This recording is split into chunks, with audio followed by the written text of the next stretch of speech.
realize that I'm only good for 2 hours. After that, I feel very ill. You're only 50 years old, no? You went to public schools in Basilan, right? Kaya, hindi ka nga umabot sa college dahil 18 ka pa lang, nag-asawa ka na.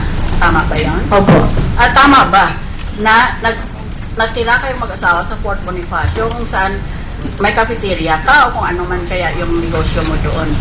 May canteen po kami. May canteen ka.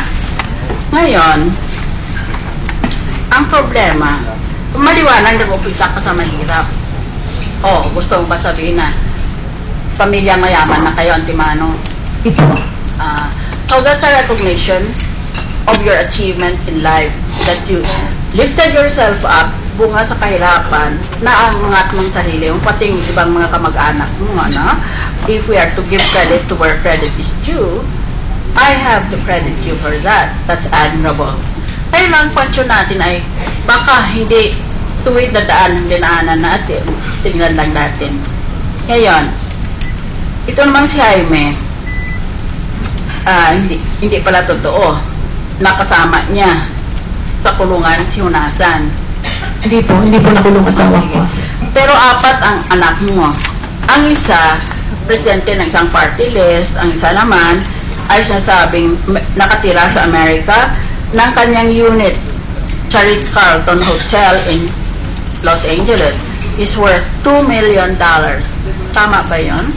Ritz-Carlton is one of the richest or one of the most expensive hotels in the United States and even in Europe. Tama ba yun? May kaso na po kami sa PIR, ma'am. I revoke my right. Against self-incrimination. Okay. Okay, ito na lang chismis, ha? Yung anak mo na-graduate ng magna cum laude sa fashion design. Yung anak mo nakatira sa 2 million unit ngayon. Magna cum laude daw siya dahil fashion design ang pinag-aralan niya. Pero mga assignments niya, dito ginagawa tungkol sa fashion. Pinapatahi dito sa Manila. Totoo ba yun? Design po siya, pero dito namin pinapatay. Mas mura kasi ang labor dito. Ganun. Okay. And then you have a son who is studying at International School in Manila. Opo.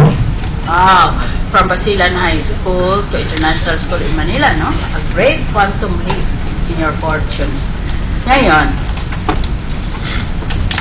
ang problema natin sa daan na tinahak para maging mayaman ka ay ganito. According to the Securities and Exchange Commission in 211 and 212, your mga korporasyon mo under the JLN group of companies ay may income na ni-report na wala pang 1 million. Ganun ka na kayaman 2011 and 2012. 2000 pa lang lumipat na kayo galing sa Akubay. Yung low income housing for retired army officers where my brother lives. Dati doon kayo, pagkatapos 2000 pa lang lumipat na kayo sa Discovery Suisse na mamahaling mga opisina, iyan.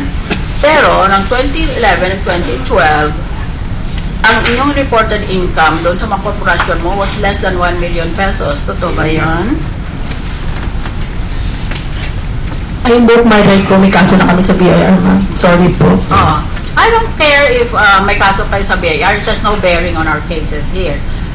It's really because of your right against self-incrimination. That's okay. Ngayon, nag-umpisa ka sa napakahirap, pagkatapos nag-umpisa ka maging mayaman noong mga late 1990s dahil nag-umpisa ka na mayroon kang papatayo na shipyard sa Cebu pero hindi natuloy. Tama ba yun? May shipyard kami dati, ma'am, doon. Alright. Nagsasubcontract kami sa mga barko international. Alright. Saan mo kinuha yung expertise mo doon tungkol sa barko? Sa mga kaibigan po namin mga Korean doon sa CPR. So you're a quick learner, no? Nakakapilo ka na you have no academic preparation. You are not born by family with connections. Pero bigla ka na lang nagpag-usap sa mga taga-Korea, ganon ang Opo, sa CPR po. Kasi right? Ngayon, nung mga late 1990s na yon, una, mukhang nagnegosyo ka na how do you say, partner mo, ang mga mayor sa Zamboanga tungkol sa pagbigay ng mga projects o pagbigay ng mga tinatawag na farm materials.